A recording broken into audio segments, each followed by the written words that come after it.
നമസ്കാരം, മലയാളി വാർത്തയിലേക്ക് സ്വാഗതം. ഗാസയിൽ ഇസ്രായേൽ സൈന്യം നടത്തിയ ആക്രമണത്തിൽ 40 ഫലസ്തീനികൾ കൊല്ലപ്പെട്ടു. യുഎന്നിന്റെ ഭക്ഷ്യവിതരണം നിർത്തിവെച്ചതോടെ ഗാസ മുനമ്പ് മരണമുനമ്പായി മാറുകയാണ്.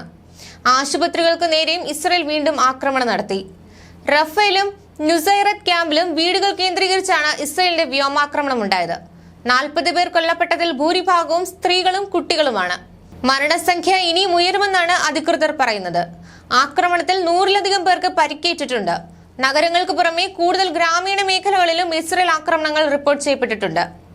ഖാൻ യൂനിസിലെ അൽ നാസർ ആശുപത്രിക്ക് നേരെ വീണ്ടും വ്യോമാക്രമണം ഉണ്ടായതായി ഗാസ ആരോഗ്യ മന്ത്രാലയം അറിയിച്ചു. മെഡിക്കൽ കോംപ്ലക്സിൽ നിന്ന് സൈനികർ പിൻവാങ്ങിയതായി ഇസ്രായേൽ സേന അറിയിച്ചതിന് പിന്നാലെയാണ് വീണ്ടും ആക്രമണം ഉണ്ടായത്. UN ഭക്ഷ്യ ഏജൻസിയുടെ ഗാസയിലേക്കുള്ള ഭക്ഷ്യവിതരണം പൂർണ്ണമായി നിർത്തിയതോടെ ഗാസ മരണമുനമ്പായി മാറിയെന്നും ആരോഗ്യവും മാനസിക സാഹചര്യവും വഷളാകുന്നുവെന്നും ലോകാരോഗ്യ സംഘടനാ മേധാവി പറഞ്ഞു. വടക്കൻ ഗാസയിലെ ജനങ്ങൾക്ക് കഴിഞ്ഞ 3 ആഴ്ചയെ കഴിക്കാൻ കാലിത്തീറ്റ മാത്രമേ ഉള്ളൂവെന്ന് ഗാസയുടെ സർക്കാർ മാധ്യമ മേധാവി അറിയിച്ചു. ചികിത്സാ കേന്ദ്രങ്ങൾ തകർക്കപ്പെടുന്നതും രോഗങ്ങൾ പടരുന്നതും സ്ഥിതി ഗുരുതരമാക്കിയെന്ന് ലോകാരോഗ്യ സംഘടനാ മേധാവി ടെഡ്രോസ് അഥാനം ഗബ്രിയേസസ് പറഞ്ഞു. ഇതിനിടെ ഇസ്രായേലിനെതിരെ പ്രത്യാക്രമണങ്ങൾ നടത്തിയതായി ഹമാസും അവകാശപ്പെട്ടു. അതിനിടെ ബന്ദിമോചനത്തിന് ആവശ്യമായ നടപടി സ്വീകരിക്കണമെന്ന് ആവശ്യപ്പെട്ട് ഇസ്രായേലിൽ പ്രതിഷേധം തുടരുകയാണ്. ഇസ്രായേൽ ഫലസ്തീൻ സംഘർഷം അവസാനിപ്പിക്കാൻ ദ്വിരാഷ്ട്ര പരിഹാരം വേണമെന്ന് ചൈന അന്താരാഷ്ട്ര നീതിന്യായ കോടതിയിൽ ആവശ്യപ്പെട്ടു. ഗാസയിൽ അടിയന്തര വെടിനിർത്തൽ ആവശ്യപ്പെട്ട് അൾജീരിയ അവതരിപ്പിച്ച പ്രമേയം USA വീറ്റോ ചെയ്തത് ഖേദകരമാണെന്ന് സൗദി അറേബ്യയും പ്രതികരിച്ചു. അതിനിടെ ഗാസയിൽ പാവ ഭരണകൂടം സ്ഥാപിക്കാൻ പദ്ധതി അവതരിപ്പിച്ച് നെതന്യാഹു രംഗത്തെത്തി. ഇസ്രയേലുമായി അതിർത്തി പങ്കിടുന്ന ഗാസയിലെ സ്ഥലങ്ങളിലെല്ലാം ജനവാസമോ കെട്ടിടങ്ങളോ അനുവദിക്കാതെ ബഫർ സോണാക്കി മാറ്റുകയാണെന്നും യുദ്ധകാല ക്യാബിനറ്റ് യോഗത്തിൽ അവതരിപ്പിച്ച പദ്ധതിയിൽ നെതന്യാഹു പറയുന്നു.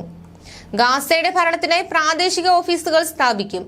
ഹമാസിന് പകരം ഈ ഓഫീസുകളായിരിക്കും ഗാസയുടെ ഭരണം നടത്തുക. ഹമാസിനെ പൂർണ്ണമായും തകർക്കുന്നതുവരെ ഇസ്രായേൽ പ്രതിരോധ സേന ഗാസയിലെ യുദ്ധം തുടരും. യുദ്ധാനന്തരം ഗാസ മുനമ്പിൽ ഇസ്രായേൽ പ്രതിരോധ സേനയ്ക്ക് പൂർണ്ണ നിയന്ത്രണമുണ്ടാവും. ഈജിപ്ത് ഗാസ അതിർത്തി അടയ്ക്കും. എന്നാൽ ഇസ്രായേലിന്റെ പുതിയ പദ്ധതിയെ അറബ് രാജ്യങ്ങൾ ഉൾപ്പെടെയുള്ളവർ അംഗീകരിക്കുന്നില്ല. ദ്വിരാഷ്ട്രമെന്ന നിലപാടിൽ നിന്ന് പിന്നോട്ട് പോകില്ലെന്ന് അറബ് രാജ്യങ്ങൾ ഉൾപ്പെടെ നേരത്തെ വ്യക്തമാക്കിയിരുന്നു. ഇതുവരെ 29,000 പേർ ഇസ്രായേൽ ആക്രമണങ്ങളിൽ കൊല്ലപ്പെട്ടു. നിരവധി പേരെ കാണാതായി. ഇവരിൽ ഭൂരിപക്ഷവും മരിച്ചുവെന്നാണ് സംശയം. നിരവധി പേർക്കാണ് ഓരോ ദിവസവും പരിക്കേൽക്കുന്നത്.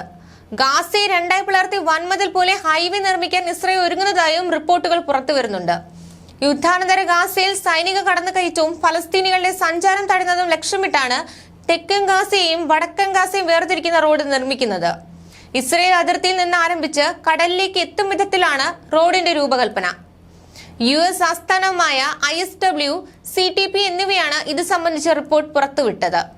വടക്കൻ ഗാസയിൽ നിന്ന് തെക്കൻ ഗാസയിലേക്കും തിരിച്ചുമുള്ള ഫലസ്തീനികളുടെ സ്വതന്ത്ര സഞ്ചാരത്തെ ഇത് തടയുമെന്ന് റിപ്പോർട്ടിൽ പറയുന്നു. ദീർഘകാലത്തേക്ക് ഗാസയെ നിലയുറപ്പിക്കാനുള്ള തയ്യാറെടുപ്പിലാണ് അധിനിവേശ സേനയെന്നാണ് ഇതിലൂടെ വ്യക്തമാകുന്നത്.